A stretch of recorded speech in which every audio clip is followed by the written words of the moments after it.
ពីកម្មវិធីរបស់យើងក៏សូមឲ្យវិក្កាមកិច្ចយុរបស់យើងលោកបានស្វាគមន៍ប្រិយមិត្តរបស់យើងបន្តិចទៅបាទមុននឹងយើងចាប់ផ្ដើមជាមួយនឹងការពិភាក្សាហើយក៏ដូចស្វាគមន៍ដល់ប្រិយមិត្តរបស់យើងបាទសូមគោរពជ័យណាចានេះខ្ញុំអរគុណព្រះអង្គហើយអរគុណដល់វិទ្យុគ្រួសារដែលលោកបានមានកម្មវិធីនេះសម្រាប់ជួយដល់អស់លោកអ្នកទូទៅទាំងអស់ដែលគាត់តែងតែមានបញ្ហានិងបានខលចូលនិយាយរឿងដែលខ្លួនគាត់តែងតែមានហើយទម្លាយប្រាប់សម្រាប់ដល់លោកដែលជាអ្នកដែលគាត់ជាវិក្កាមចាហើយខ្ញុំអរគុណសម្រាប់ថ្ងៃនេះដែលបានមកជំនួសកម្មវិធីនេះអរគុណណាក៏សូមអធិស្ឋានដែរបើសិនជាលោកខ្ញុំមិនសូវជាអ្នកវាថាដល់មានវាថាសម្ដីរបស់ក្បាលជួយអីចឹងសូមអធិស្ឋានពីព្រោះជាលើកទី1បាទអត់អីទេបាទចឹងមានលើកទី1មានលើកទី2ណាអញ្ចឹងគេថាអាចចូលរួមបន្តទៀតបាទលោកនាងជាទីមេត្រីចឹងអ្វីដែលសំខាន់គឺថាអាចអញ្ជើញចូលរួមទាំងអស់គ្នាបានបើសិនជាមានបញ្ហាឬក៏វិបត្តិណាមួយបាទនៅក្នុងកម្មវិធីក៏រីករាយក្នុងការស្វាគមន៍ផងដែរដូច្នេះសម្រាប់ប្រិយមិត្តទាំងអស់អញ្ជើញចូលរួមតាមរយៈប្រព័ន្ធទូរស័ព្ទ012 087 999 018និងមួយប្រព័ន្ធចុងក្រោយគឺ097 599 អញ្ចឹងប្រិយមិត្តអាចជើញចូលរួមបាទជាមួយនឹងកម្មវិធីរបស់យើងបើសិនជាមានវិបត្តិឬក៏បញ្ហាណាមួយបាទនៅក្នុងផ្លូវចិត្តផ្លូវអារម្មណ៍អាចពន្យាបានបាទនៅក្នុងកម្មវិធីរបស់យើងជាពិសេសខ្សែ011 85ហើយក៏ដូចជាខ្សែ096 34បាទអាចអញ្ជើញចូលរួមជាមួយនឹងកម្មវិធីរបស់យើងនៅក្នុងពេលវេលាស្មើនេះដែរបាទអញ្ចឹងបងប្អូនខ្លះលោកក៏សម្រាប់លោកខ្លះហើយបាទហើយអ្នកខ្លះក៏មិនទាន់សម្រាប់ដែរនៅចាំកំដរជាមួយនឹងកម្មវិធីចិត្តរបស់យើងផងដែរហើយជាពិសេសថ្ងៃនេះយើងក៏មានវិក្កាមថ្មីលោកចូលរួមជំនួសវិក្កាមរបស់យើងផងដែរបាទដូច្នេះបាទអញ្ជើញចូលរួមបាទព្រោះថាលោកប្រិយសគុណលោកក៏កំពុងចូលរួមទស្សនាជាមួយនឹងកម្មវិធីរបស់យើងដែរដូច្នេះសម្រាប់ប្រិយមិត្តដែលលោកចង់ចូលរួមជាមួយនឹងកម្មវិធីក៏អាចជើញចូលរួមតអរគុណងាកមកកាន់វិក្កាមរបស់យើងវិញបាទជុំវិញជីវិតគ្រួសារបញ្ហាគឺថាតែមានការជួបប្រទះហើយផ្សេងណាបាទជាមួយនឹងបងប្អូនរបស់ជាពិសេសគឺថាបងប្អូនស្ត្រីតែម្ដងដែលពេលខ្លះពេលមានបញ្ហាពិបាកក្នុងការនិយាយណាបាទក្នុងការនិយាយថារឿងវាចេះមួយចេះពីរអីចឹងទៅបាទដូច្នេះហើយថ្ងៃនេះគឺថាមានវិក្កាមស្ត្រីចឹងអាចចូលរួមជាមួយនឹងកម្មវិធីរបស់យើងបានហើយជាពិសេសអ្នកគូគាត់ថា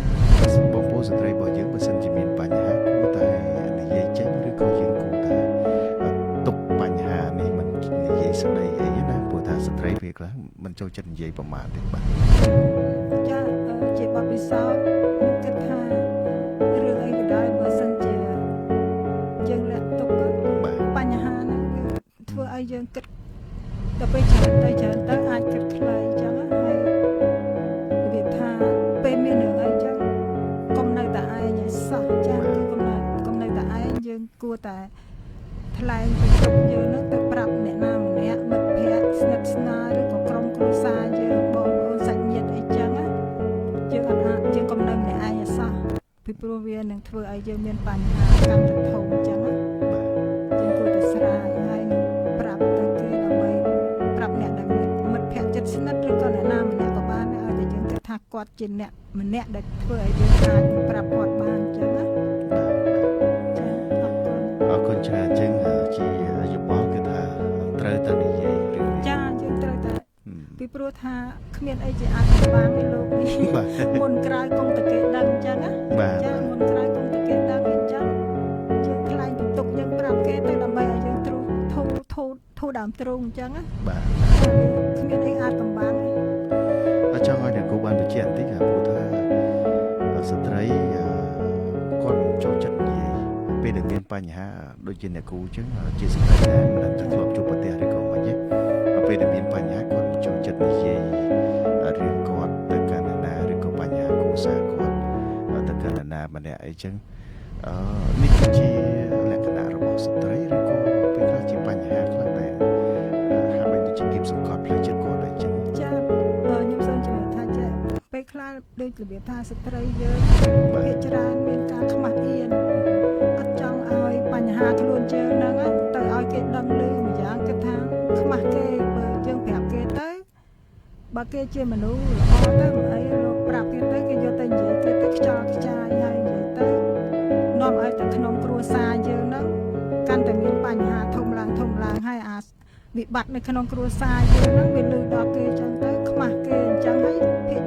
ចាញ់ដល់ពេលអញ្ចឹងទៅគាត់ចិត្តតែបៀមណាបៀមទុកទៅបៀមទុកប៉ុន្តែខ្ញុំគិតថាបៀមយូរទៅបញ្ហានឹងកាន់តែពិបាកខ្លួនយើងទេចាកាន់តែពិបាកខ្លួនយើងដែលជាម្ចាស់មានបញ្ហាហ្នឹងអរគុណបាទប្រិមត្តជាទីមេត្រីចឹងគឺថាបញ្ហាពិតជាមានដូច្នេះអាចនិយាយមកកាន់កម្មវិធីរបស់យើងបានដូចជាអ្នកគ្រូក៏ជាស្ត្រីចឹងគាត់លើកទឹកចិត្តឲ្យថាជាគ្រូតែនិយាយ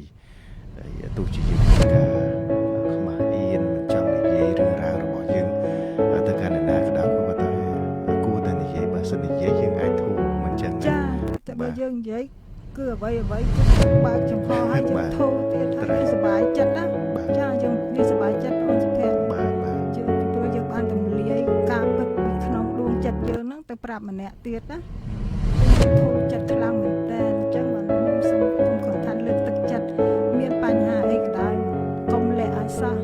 មុននឹងក្រោយគង់តែគេដឹងទេចាដូច្នេះអាចរកជំនួយទៅល្អចាយើងរកជំនួយល្អយើងគិតអញ្ចឹងគឺល្អអរគុណប្រិមត្តជាទីមេត្រីខ្សែ010ក៏អាចចូលរួមម្ដងទៀតដែរគាត់អាចទៅវិញដែរចឹងអាចចូលរួមជាមួយនឹងកម្មវិធីផ្ទាល់បើសិនជាមានបញ្ហាជុំវិញវិបត្តិណាមួយទាក់ទងជាមួយនឹងរឿងរ៉ាវគ្រួសារបញ្ហាផ្ទាល់ខ្លួនក៏ដូចជាបញ្ហាស្នេហាបាទអាចចូលរួមជាមួយនឹងកម្មវិធីរបស់យើងដោយផ្ទាល់បាទប្រព័ន្ធទូរស័ព្ទគឺមាន3ប្រព័ន្ធគឺ012 087 999 018និងមួយប្រព័ន្ធចុងក្រោយគឺ097 599 018ឥឡូវនេះសូមស្វាគមន៍ប្រិមត្តរបស់យើងកូនច្បងសិនបាទសូមជម្រាបសួរខ្សែ010បាទសូមជម្រាបសួរបាទជាស្រ័យដូចជាអត់ឮសំឡេងឆ្លើយឆ្លងវិញបាទសូមស្ដាប់តាមទូរស័ព្ទណាបាទជម្រាបសួរបាទបាទជម្រាបសួរបាទអរគុណច្រើនសុខសប្បាយទេបាទ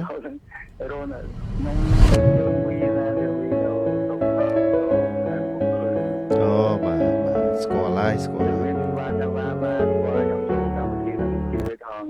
បាទហើយយើងមិនទៅបញ្ហាគ្រួសារ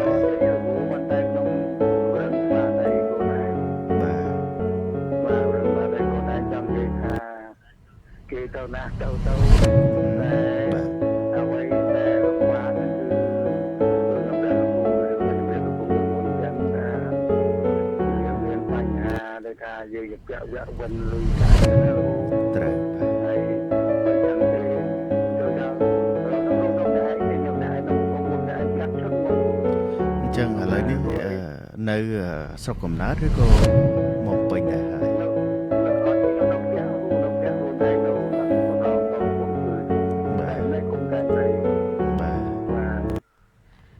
ហើយខ្ញុំដូចថាខ្ញុំទៅគួរថាកម្មវិធីនឹងដូចថាគួរឲ្យយើងគិតថ្មីមកចឹងបាទតែខ្ញុំអាយុវាចាស់ដែរខ្ញុំគិតវែងដែរហ្នឹងបាទគិតឲ្យវែងចឹងល្អណាស់បាទគិតឲ្យវែងខ្ញុំនិយាយមិនគួរថាខ្ញុំប្រឈមមុខនឹងបញ្ហាគ្រប់បែបគ្រប់យ៉ាងបាទចឹងទេខ្ញុំមិនលុតចោលពីការទេ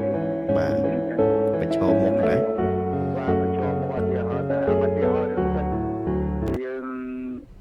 គ្រួសារចូលទៅយើងប្រាប់ខែហើយបើគិតទៅខ្ញុំចូលកម្មវិធីនឹង3ដងបើចឹងគេឆ្លើយខ្ញុំដែរគួរតែតែគេថាវាមិនដែរ มันได้มันดูพันกระบอกไทยบ้านไทยเราไทยกูเนี่ยเราอยากให้ยาแบบนี้ បាទ จะมีใครยังไม่ได้ ឥឡូវធ្វើឲ្យមានហ្មងណា เราจะเคยจะท้อง បាទឲ្យប្រវត្តិសាស្ត្របាទបាទ แต่ว่าแต่กูทำยังท้องกูจะปลดไม่เนี่ยยังตามต่อ បាទបាទអរគុណ បាទ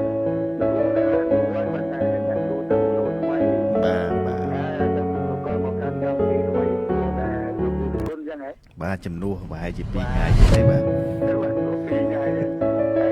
បាទ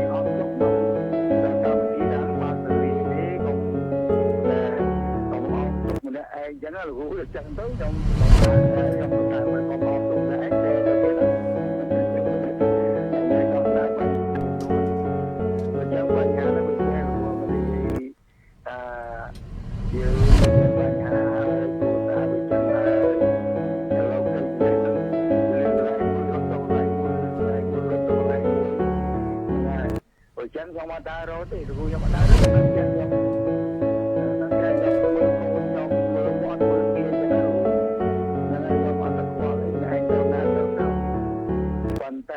ខ្ញុំមានបញ្ហាមកទីខ្ញុំមិនខ្វល់ពីរឿងបងទៅហាទៅអត់ទៅអ្នកទេបាទបាទតែអ្វីដែលខ្ញុំខ្វល់នោះគឺបងផ្ដិតមេដៃយកលុយរត់តែជាមួយខ្ញុំនឹងកូនហើយនឹងតែលុយអាចជុំនេះគេឲ្យគាត់ក៏បងលុយលាក់អាកំបាំងរបស់ខ្ញុំពីរោងចក្ររោងឲ្យទៅមកទៀវមកខ្ញុំទៅបាទកន្លែងណាដែលខ្ញុំដឹងខ្ញុំថាខ្ញុំតែរត់តម្រូវយកបានទេតាមខ្ញុំរត់សងបរើអញ្ចឹងណាលោកគ្រូបាទតែកន្លែងណាដែលខ្ញុំមិនដឹងគឺខ្ញុំអត់ទទួលស្គាល់ទេព្រោះខ្ញុំអត់ដឹងផងត្រូវបាទបើចឹងខ្ញុំយកទៅបាទបាទហើយនិយាយដល់ទៅគេទទួលខុសត្រូវនោះទៅមកខ្ញុំអត់ដឹងខ្ញុំអត់ទៅឲ្យបងឲ្យកូនទៅមិនដែលឯងបងលុយរត់បងឯងយល់បងលោកគ្រូទៅមិនគូបាទបើចឹងតែនេះខ្ញុំអត់ទៅខ្ញុំអត់ទុកបងខ្ញុំអរគុណតែដោយចាំវិធីយល់ថាកុំលោកទៅដាក់ឯងបាទទៅក្នុងខ្លោនឹងត្រូវបាទតែខ្ញុំក៏អត់គិតខ្លីដែរព្រោះខ្ញុំពីមុនក៏បងតែចាក់យកពីមួយតាំងពីតែតាំងពីចំនួនមកតែវិញតែខ្ញុំគិតໄວតែព្រោះខ្ញុំមិនយូរក៏វាច្រើនដែរខ្ញុំហុកតែហើយហុកពីណាបាទបាទខ្ញុំក៏អត់គិតខ្លីទេព្រោះខ្ញុំហើយអរគុណខ្ញុំមកខ្ញុំក៏ទៅតែអត់តែមុនដល់ក្រោយវា9នាក់បាទ9នាក់មកចឹងទេខ្ញុំមិនអាចចោលពួកខ្ញុំបានទេហើយខ្ញុំមិនអាចបានទូទេតែខ្ញុំអាចចោលអបានទេខ្ញុំមិនទៅចោលទៅបាទអត់អមើលទេបើចោលអមើលហើយអត់អមើលហើយខ្ញុំមិនប្រទៀនទៅអត់បាទបាទអរគុណមកជាកូនព្រះមួយដែរដល់កន្លែងហ្នឹងដែរបើចឹងខ្ញុំទៅខាងអត់ដែរ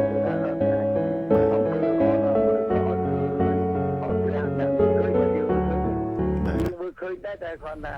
ព្រះមើលឃើញយើងជ្រៅគេទៅទៀតលោកថាតែមានអត់តែមានអមានចំទៅគេមិនដឹងទៅចឹងទេមានសំណានក្នុងស្រុកក្នុងភូមិនេះគេឆ្ងាយខ្ញុំដែរគេថាជាខែកូនយើងនៅទៀតហើយកណ្ដាលយានឹងទៅ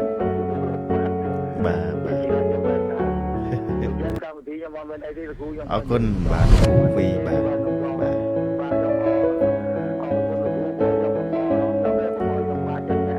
ត្រូវបាទអាចនឹកចាំពីកម្មវិធីរបស់យើងបានបាទអរគុណលោកពូអរគុណច្រើនណាដែលបានចូលរួមបាទជំរាបលាបាទរីត្រីសុស្ដីបាទអរគុណបាទលោកពូវីបាទគាត់ជាឥឡូវនេះខ្លាចជាបរិសុទ្ធហើយដោយសារភារកិច្ចលោកចុះចោលមានគ្រួសារថ្មីហើយបន្សល់នៅបំណុលជាច្រើនបាទកាលពីខ្ចីហ្នឹងគឺថាខ្ចី2នាក់បាទឥឡូវនេះប្រពន្ធរត់ចោលនៅតែម្នាក់ឯងក្នុងការសងវល់វិញណាបាទដូច្នេះគឺថាបាទគាត់ឲ្យឃើញពីទឹកចិត្តរបស់គាត់ល្អទោះថានៅពេលយើងប្រាប់គាត់ថាសូមកុំព្យាយាមនៅម្នាក់ឯងហើយគាត់ព្យាយាមចូលរួមជាមួយនឹងកម្មវិធីរបស់យើងដែរអ អរគុណបាទអញ្ចឹងនេះគឺជាចំណុចមួយដែលសំខាន់បាទអញ្ចឹងគាត់ថាឥឡូវនេះកំពុងតែប្រឈមមុខត្មងខ្ជិលរត់ទៅណាបាទធ្វើម៉េចបាទឬវាការឡើងអញ្ចឹងហើយបាទដូចគេនិយាយថារឿងដំរីស្លាប់ដំរីងាប់យកកុំយកចឹងបាទយកចេះអីទៅបាំងណាបាទអញ្ចឹងគេថានេះមិនចិត្តដូច្នេះគាត់ប្រឈមមុខជាមួយល្អតាបាទអរគុណហើយតើតោងចំណុចនេះមានតែចង់លើកទឹកចិត្តគាត់ដែរដោយសារមើលខ្ញុំវាអត់លឺបាទចាតែវាបានពាក់កណ្ដាលរឿងហើយកាត់រឿងរបស់គាត់ខ្ញុំនៅផ្ទះខ្ញុំតាមតារឿងគាត់យូរហើយខ្ញុំចាយូរហើយខ្ញុំស្ដាប់តានៅផ្ទះខ្ញុំគិតថាដូចគាត់មានភាសាមួយគាត់ឥឡូវគាត់អត់រត់ទៅណាគាត់ប្រឈមហ្មងចាល្អតាល្អខ្លាំងហើយពីព្រោះខ្ញុំមានបទពិសោធន៍មួយគឺគាត់ជាពួកជំនុំពួកខ្ញុំចឹងណា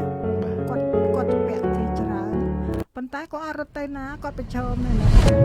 ឥឡូវនេះខ្ញុំគិតថាមិនខ្ញុំគិតថាគាត់មកវិហារចឹងគាត់តែងតែធ្វើទីបន្តឥឡូវចាដូចយូរទៅដល់ពេលយើងអត់រត់ទៅណាគេអាណិតយើងចាឥឡូវគាត់ចិត្តហើយអស់ចិត្តសងដាច់ហើយដោយសារគាត់ត្រង់គាត់ថាខ្ញុំអត់រត់ទៅណាហើយច្រើនដូចជាច្រើនគាត់យកធនាគារអីគាត់ដាក់ប៉ុន្តែមិនមែនជាគាត់ទេកូនគាត់ទេបាទចាប៉ុន្តែហើយគាត់អ្នកចាញ់សងដោយសារកូនគាត់ចេះសងកូនហើយគាត់ឲ្យសញ្ញេផ្នែកពេលដៃគាត់អត់ដឹងហើយគាត់ដូចលោកគាត់មានសាសមិនចឹងគាត់ប្រឈមអញ្ចឹងគេអាណិតគាត់ពេលខ្លះទៅគេក៏លើកលែងឲ្យគាត់ទៅហើយសងនៅតែសងតិចច្រើនក៏ដោយចាពេលទៅគេឃើញគាត់ចឹងគេឃើញគាត់ត្រង់ចឹងគេក៏អត់គ្រួចឹងណាចាឥឡូវអត់អីគាត់ថាចិត្តចប់ហើយអ្នកគ្រូចិត្តអស់ហើយគាត់និយាយគាត់ធ្វើទីផ្ទាល់ចាល្អតាលោកពូគាត់មានសារចឹងខ្ញុំគិតថាល្អគ្មានដំណោះស្រាយណាមានបញ្ហាដែរគ្មានបញ្ហាណាដែលអត់ត្រូវមានដំណោះស្រាយបើយើងប្រឈមចឹងល្អមែនតើចាហើយគាត់ថាអ្នកស្រុកអ្នកភូមិគេកោតដែរថាបរោះអីចេះមើលកូនមើលអីចឹងណាបាទធ្លាប់ថាស្ត្រីណាបាទអញ្ចឹងឃើញថាបរោះគាត់ចេះមើលការខុសត្រូវចាអញ្ចឹងបាទអញ្ចឹងបានន័យថារឿងទាំងអស់វាមិនអាស្រ័យទៅលើបរោះឬក៏ស្ត្រីបាទតែតោះជាមួយនឹងទឹកចិត្តដែរសំខាន់គឺដួងចិត្តគាត់ចាបាទអរគុណប្រិមត្តជាទីមេត្រីចឹងសូមឲ្យលោកនាងដែលមានក្រុមគ្រួសារពេលខ្លះសូមឲ្យគិតអំពីសម្រាប់គ្រូជាធំណាជាធំដើម្បីឲ្យយើងគិតថានៅពេលដែលយើងជួបជាមួយនឹងបញ្ហាសុខភាពយើងមានការកុំរត់គេចបាទរត់គេចបាទដូច្នេះហើយគឺថាជារឿងមួយដែលគ្រូសាភាគច្រើនបរាជ័យគឺថានៅពេលដែលមានបញ្ហារត់គេចហើយរត់ចោលគ្នាណាបាទរត់ចោលគ្នាបាទចូលសេចក្តីសុខខ្លួនឯងបាទអរគុណប្រិមត្តជាទីស្រឡាញ់ចឹងខ្ញុំជឿជាក់ថាលោកពូវីនៅខាងកំពង់ស្ពឺលោកនឹងបានស្បាយជាមួយកម្មវិធីរបស់យើងបាទខ្ញុំគិតថាល្អមែនតើហើយភាសាគាត់ស្ដាប់ជាបានដួងចិត្តគាត់អាសាទេចូលខ្ញុំស្ដាប់នៅផ្ទះឃើញគាត់ថាគាត់អត់ឯកាទេពីព្រោះគាត់ស្ដាប់កម្មវិធីហ្នឹងទៅលើកទឹកចិត្តគាត់ខ្លាំងខ្ញុំតាមដានតាយូរហើយឬគាត់យូរបាទដូចជាបាទដូចគាត់ថា5-6ខែហើយចាបាទល្អខ្ញុំភាសាគាត់តាមគាត់ប្រឈមចឹងល្អគាត់រត់គេចពីបញ្ហាសោះកាលណាយើងរត់រកគ្នាជួយចឹងណាបាទចាគេលើកទឹកចិត្តយើងបាទហើយតែបំចាស់បំណុលក៏គេអាណិតយើងដែរបាទចាគិតចឹងពីខ្ញុំឃើញច្រើនត្រីបាទអរគុណមកលោកនាងជាទីមេត្រីឥឡូវនេះពីកម្មវិធីបាទចិត្តក៏សូមរៀបចំជូននៅបទចម្រៀងហើយតាមរយៈបទចម្រៀងនេះបាទសូមផ្ញើជូនដល់ប្រិយមិត្តទាំងអស់ដែលកំពុងតាមស្ដាប់ជាមួយនឹងគ្រួសារ FM 99.5 ក៏ដូចជាគ្រួសារ FM 99.8 បាទនៅខាងខេត្តកំពង់ធំរួមជាមួយនឹងគេហទំព័រ Facebook របស់យើងផងដែរអរគុណហើយជំរាបសួរបាទទៅកាន់លោកពូលឹមខៀងនិងសារ៉ាហើយប្រេសគុណបាទក៏ដូចជាអ៊ំស្រីសុឡាហើយក៏ដូចជាប្រិយមិត្តរបស់យើងផ្សេងទៀតដែរបាទអរគុណឥឡូវនេះសូមកំសាន្តចិត្តជាមួយនឹងបទចម្រៀងមួយបទនេះបន្ទាប់ពីបទចម្រៀងចប់យើងនឹងវិលមកការស្វាគមន៍លោកអ្នកជាថ្មី ជាសូមចូលរួមកំសាន្តចិត្តទាំងអស់ដូចតទៅបាទសូមគ្រប់ជើង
ជួយអ្នកឲ្យបានធូរស្បើយ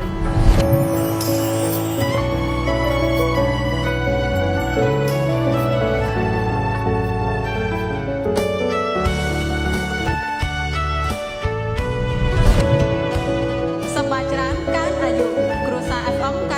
99.5 ជួយយើងឲ្យបានរីករាយ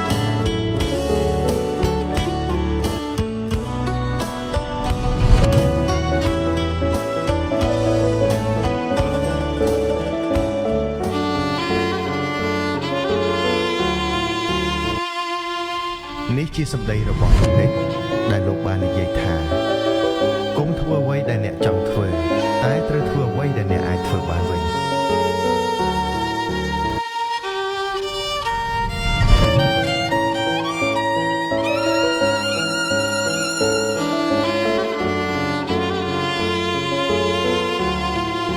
នេះជាសម្ដីរបស់លោកនិចដែលលោកបាននិយាយថាបើធ្វើអ្វីមួយត្រូវតែធ្វើឲ្យរួចរាល់កុំឲ្យមានពាក្យថាហួសពេល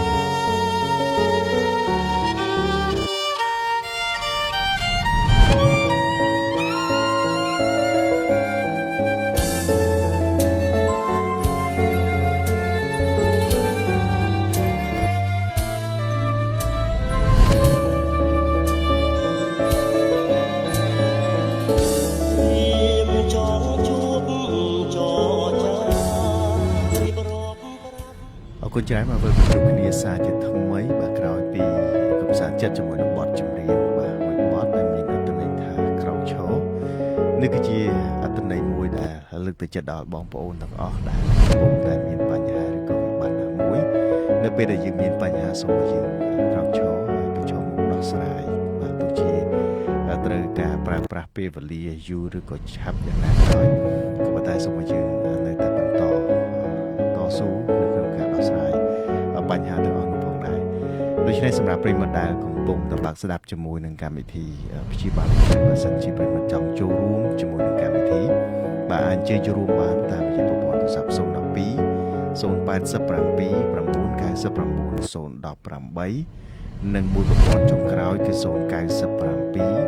599 018ហើយយើងខ្ញុំនឹងស្វាគមន៍ដល់ប្រិយមិត្តទាំងអស់ដើម្បីចូលរួមជាមួយនឹងកម្មវិធីបើសិនជាមានបាទឬក៏បញ្ហាណាមួយបាទចង់ចូលរួមជាមួយនឹងកម្មវិធីរបស់យើងផងដែរបាទហើយពីកម្មវិធីក៏សូមស្វាគមន៍ទៅកាន់បាទអ្នកគ្រូដួងមណាដែលបានអញ្ជើញចូលរួមបាទជាមួយនឹងកម្មវិធីរបស់យើងហើយបាទគាត់ថាអ្នកគ្រូមានប្រសាសន៍ត្រូវណាស់បាទបាទចឹងគេថាឲ្យតែបានត្រូវហ្នឹងគឺថាព្រមទៅចិត្តអរគុណហើយជម្រាបសួរទៅកាន់អ្នកមីង Esther ផងដែរដែលកំពុងតែទស្សនាជាមួយនឹងកម្មវិធីរបស់យើងឥឡូវនេះសូមស្វាគមន៍ប្រិមិត្តជាបន្តបាទកម្មវិធីព្យាបាលនោះចិត្តសូមជម្រាបសួរបាទជម្រាបសួរបាទជំរាបសួរបាទ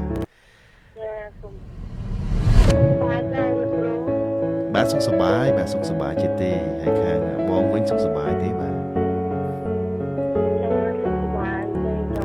អញ្ចឹងហ៎តែស្ដីនេះដូចជាមិនសូវស្រួលខ្លួនឬក៏មិនបាទដាស់សាយបាទខ្ញុំនៅតែបាក់ចិត្តលោកគ្រូបាក់ចិត្តរឿងតែខ្ញុំទីណាទៅលោកគ្រូបាទស៊ីណាតបាទនៅតែបាក់ចិត្តរហូតថ្ងៃនៅតែថាហើយពីថ្ងៃជាប់ថាមិនហ្នឹងចិត្តមកចឹងទៅនិយាយរឿងធម្មតាប៉ុន្តែគឺថា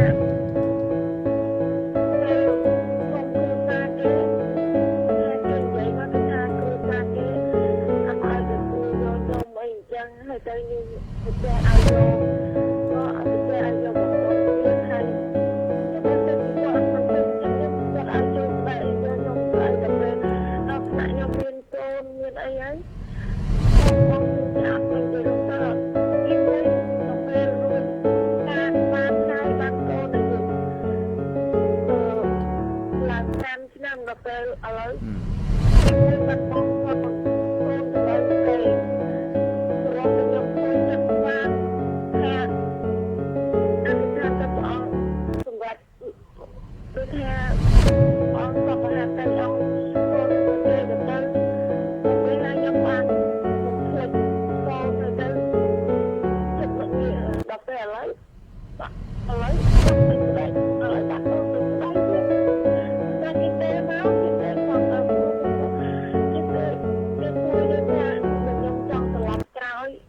ទទួលខ្ញុំថា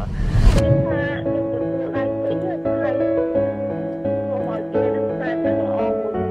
តែល្អមួយយកថាវាទៅគេជាបងជា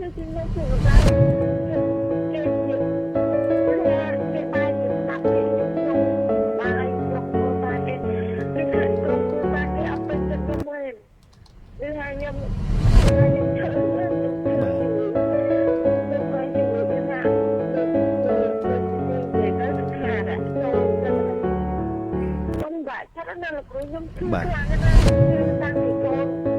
អត់កូនខ្ញុំជឿមកហើយខ្ញុំបានអរគុណ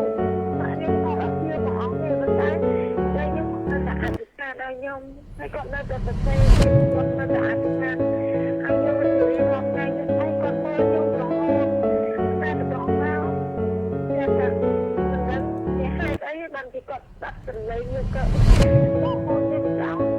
ខ្ញុំមិនដឹងថាគាត់ឲ្យគាត់តែដល់ខ្ញុំក៏ឲ្យតែពេលគាត់ហើយរៀនចុងក្រោយហ្នឹង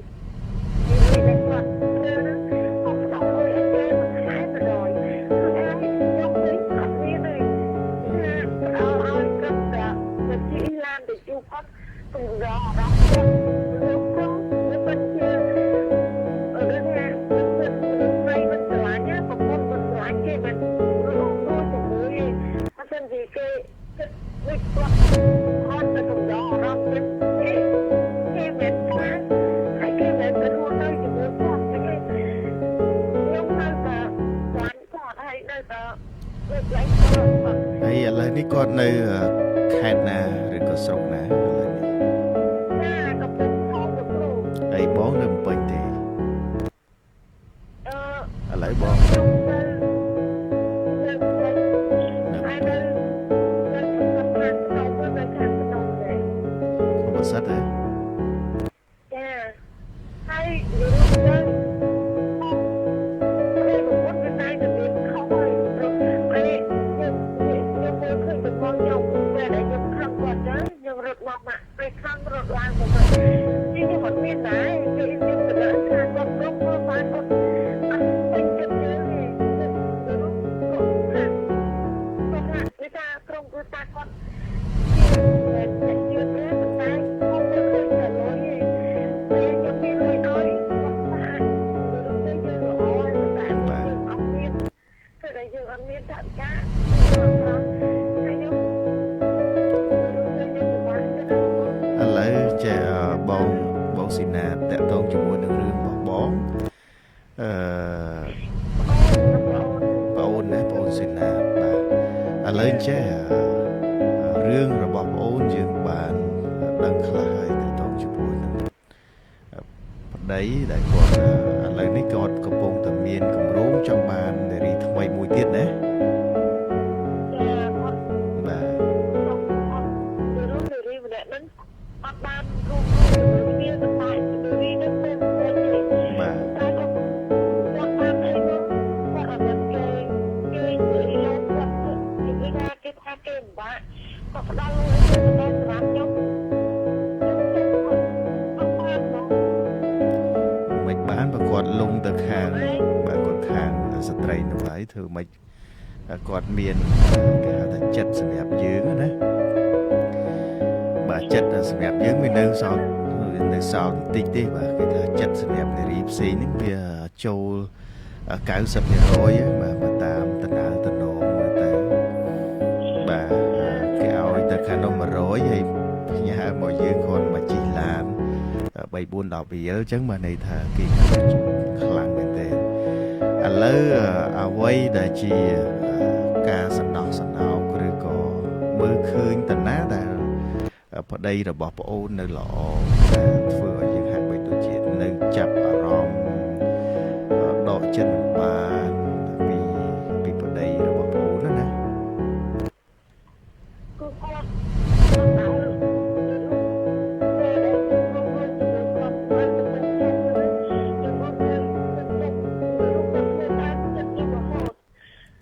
គាត់នៅបាត់ទៅគឺគាត់ទៅទៅទៅទៅ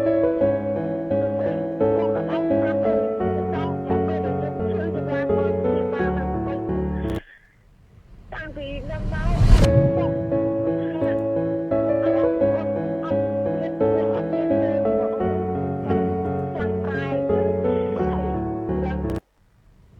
ម្ដាយឲ្យពុកបងម្ដាយម៉ាក់គាត់ទៅអត់ដល់នេះហើយគាត់បងគាត់ទៅថាបងប្អូនគេយ៉ាងថាម៉ាក់នឹងនិយាយថាហើយនឹងខាងជំនឿខាងសាសនារបស់គាត់ជឿយ៉ាងតែខ្លះឲ្យយោបល់ខ្ញុំថា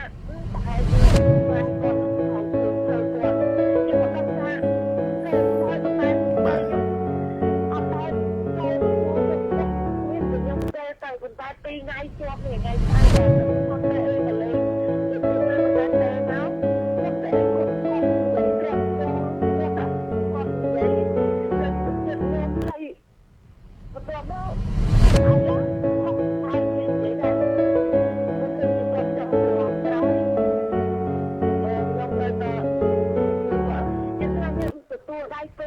ហើយអត់ទៅទៅជាមួយយកតែទៅអត់គេក៏អត់គ្នាតែតែប៉ុណ្ណឹងហើយអាចទៅចិត្តយើងនឹងស្ដាប់គាត់ទៅអស់ហើយនឹងគាត់ឯងអត់ដល់ដែរ បាទអរគុណចឹងមកន័យថាបើសិនជាស្វាមីគាត់សម្រេចចិត្តថាត្រឡប់មកវិញគឺថាទទួលដៃពីរណា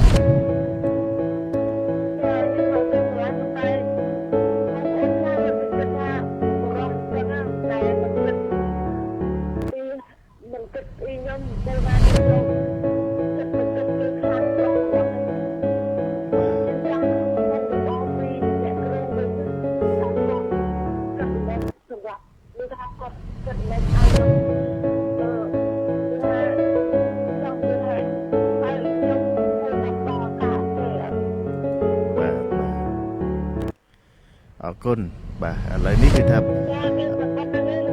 បាទមានតែប៉ុណ្ណឹងអរគុណច្រើនដល់ស៊ីណាដែរឲ្យស្ដាប់ជាមួយនឹងកម្មវិធីរបស់យើងបាទជំរាបលាបាទអរគុណច្រើនបាទអញ្ចឹងជារឿងមួយដែលពិបាកបាទពិបាកគឺថាស្វាមីក៏លោកបាទមាននារីថ្មីហើយបាទថ្មីទាំងដឹងថាប្រពន្ធមានជំងឺបាទលុយកាក់នឹងមិនមកជួយអ្នកជំងឺជួយអ្នកជាងជាស្មារតីបាទគេហៅថាអ្នកដែលគេជឿគេគាត់ថាលួងបងចេះបងចង់នឹងគេធ្លាក់ដុល្លារទៅបាទអរគុណអញ្ចឹងគាត់ចង់សូមមតិយោបល់ខ្លះដែរជំវិញស្ថានភាពនេះថាគាត់គួរតែបន្តការរងចាំគួរតែចាំលើកលែងទុកឲ្យឬក៏យ៉ាងម៉េចទេណាបាទតែដឹងថាយើងមិនដឹងថាគាត់ត្រូវត្រឡប់មកឬក៏អត់ទេបាទចំពោះចំណុចនេះបាទសូមអរគុណតាមស្ដាប់អូននិយាយទៅខ្ញុំគិតថាមនុស្សប្រុសម្នាក់ហ្នឹងប្រហែលមិនប្រហែលជាមនុស្សដែលអាត្មានិយមពេកទេណាលោកបាទខ្ញុំគិតថាគាត់អាត្មានិយមពីព្រោះដល់ពេលគាត់ពេលភេទជាខាងនេះគាត់ជានាអញ្ចឹងទៅគាត់អត់ឈឺអីគាត់ចឹងសុខទុក្ខជាមួយនាអញ្ចឹងណាបាទដល់ទៅពេលមនុស្សយើងស្រឡាញ់គ្នានៅពេលដែលមានបញ្ហាអញ្ចឹងត្រូវមើលថែគ្នាជួយគ្នាអញ្ចឹងហើយគាត់បែរជាមានប្រពន្ធដែលគាត់មានបញ្ហាសុខភាពបែរជាទៅរកអ្នកផ្សេងអញ្ចឹងសម្រាប់បើសិនជានេះมันអាចទទួលយកបានលោកសុភ័ក្រគឺថាគាត់ធ្វើចឹងពិតជាពិបាកពីព្រោះគាត់ជាមនុស្សម្នាក់ជាបរិមម្នាក់ដែលអាត្មានិយមគាត់អត់ទទួលខុសត្រូវនៅអ្វីដែលគាត់បានសាងជាមួយនឹងភរិយាគាត់ណាចានេះរបៀបថាដូចជាថាធ្ងន់តិចទៅកុំខឹងទៅដូចថាដល់ត្រើយសងគុំចឹងណាចាគាត់អត់មានទំនោរទទួលខុសត្រូវចំពោះភរិយានិងកូនរបស់គាត់ចឹងគ្នាពេលហ្នឹងឯងដែលគ្នាទៅដូចលងទឹកចឹងគ្នាហុចដៃជួយហ្នឹងហើយស្ត្រីតែមានប្តីស្រឡាញ់ប្តីណាស្រឡាញ់ណាគ្នាស្រឡាញ់សំខាន់គឺប្តីប្រពន្ធតែមិនងាយដាក់ចិត្តថានឹងមុនគិតថាមុននឹងបានគ្នាជាប្តីប្រពន្ធមិនងាយណាតែបើថាដាក់ឲ្យគឺស្រឡាញ់ប្តីស្ត្រីគឺអញ្ចឹងខ្ញុំគិតអញ្ចឹងពីព្រោះខ្ញុំក៏ជាស្ត្រីដែរអរគុណអញ្ចឹងសម្រាប់អ្នកគ្រូគាត់ថាលើកទឹកចិត្តឲ្យចាំឬក៏មិនបាទលើកទឹកចិត្តថាឲ្យស៊ីណាខ្ញុំគិតថាស៊ីណាគាត់ស្រឡាញ់ប្តីគាត់ហើយព្រោះខ្ញុំមើលទៅឃើញខ្ញុំឮគាត់និយាយគាត់ថាចាបើប្តីគាត់មកគាត់នៅតែទទួលអញ្ចឹងល្អតាប៉ុន្តែខ្ញុំអត់បានយល់ពីចិត្តស្វាមីគាត់តែគាត់នឹងមកអត់ខ្ញុំគិតអញ្ចឹងណាមិនដឹងថាប្តីនឹងគាត់វិលមករកប្រពន្ធគាត់អត់ហើយដោយដឹងថាប្រពន្ធគាត់នឹងមានជំងឺទៀតខ្ញុំមិនដឹងថាតើប្តីគាត់នឹងមកវិញអត់ប៉ុន្តែសម្រាប់ប្អូននៅតែចាំប្តីគាត់អរគុណច្រើនចឹងគឺថាអាចចាំសិនក៏បានដែរណាគាត់ធ្លាប់ដឹងចិត្តប្តីគាត់ថាប្តីគាត់នឹងមកវិញប៉ុន្តែបើសារៈនិយាយទៅកាត់ពិបាកកាត់ចិត្តណាលោកសុភ័ក្រខ្ញុំគិតថាពិបាកយើងមិនអាចថាឥឡូវបើខ្ញុំគិតថាចាអើយកុំចាំកុំអីឲ្យគេទៅនិយាយចឹងអត់ត្រូវទេពីព្រោះប្អូនគាត់នៅស្រឡាញ់ប្តីគាត់ណាស្ដាប់មើលទៅបាទទោះបីប្តីគាត់ស្រឡាញ់មានមិត្តមាននារីថ្មីទៀតមានស្រីថ្មីទៀតខ្ញុំគិតថាមកស្ដាប់សម្ដីប្អូននិយាយហ្នឹងគឺប្អូនខ្ញុំគិតថាប្អូនអត់ ដាច់ចិត្តពីប្តីគាត់ប៉ុន្តែប្តីគាត់ខ្ញុំគិតថាបងជាទុនសាយប្រហែលអាចថាបងជាទុនសាយក៏ថាបានព្រោះគាត់រួមសុខទុក្ខតែពេលយើងជានីដល់ពេលយើងឈឺគាត់ចូលព្រៃបាត់ប្រាប់ចាគាត់ទៅចោលយើងណាចាបាទអរគុណច្រើនបាទសម្រាប់បងស៊ីណាតបាទឥឡូវនេះយើងជាចង់សម្រួលផ្នែកបច្ចេកទេសរបស់យើងបន្តិចដោយសារមានភ្លេងលីឡំជាមួយនឹងកម្មវិធីរបស់យើងមិនដែរឥឡូវនេះសូមផ្ដល់ជូននៅបទចម្រៀងបទទៀតសិនហើយបន្ទាប់ពីបទចម្រៀងចប់យើងនឹងធ្វើមកការពិភាក្សាជាមួយនឹងលោកនាងជាថ្មីបាទអញ្ចឹងអាចត្រៀមចូលរួមជាមួយនឹងកម្មវិធីបានបើសិនជាមានបញ្ហាឬក៏វិបត្តិណាមួយបាទចង់ចូលរួមជាមួយនឹងកម្មវិធីអាចជជែកទាំងអស់គ្នាតាមរយៈប្រព័ន្ធទូរស័ព្ទ012 087 999 018និងមួយប្រព័ន្ធចុងក្រោយគឺ097 599 កំសាន្តចិត្តនៅបទចម្រៀងមួយបទនេះពីកម្មវិធីរបស់យើងដូចតទៅបាទ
គ្រាន់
Hãy subscribe cho kênh Ghiền Mì Gõ để không bỏ lỡ